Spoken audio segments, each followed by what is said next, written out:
If your Roomba's side brush stopped working, you're not alone. This quick guide will help you get it sweeping again. Let's jump in. First, grab your Roomba and make sure it's turned off and unplugged. Safety comes first. Flip it over and find the side brush. It's the spinning brush on the edge.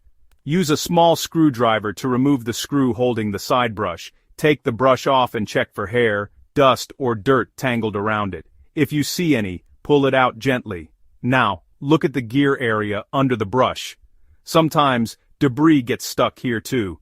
Clean it out with a dry cloth or a small brush. Once it's clean, put the side brush back on and screw it in tight, but not too tight. Flip your Roomba back over and turn it on. Press the clean button and watch if the side brush spins. If it still doesn't work, the motor might be jammed or broken. At this point, you might need to order a replacement brush or contact Roomba support for help. Most times, a quick clean is all it takes to get your Roomba's side brush working like new. Try these steps before calling for repairs. You'll save time and money.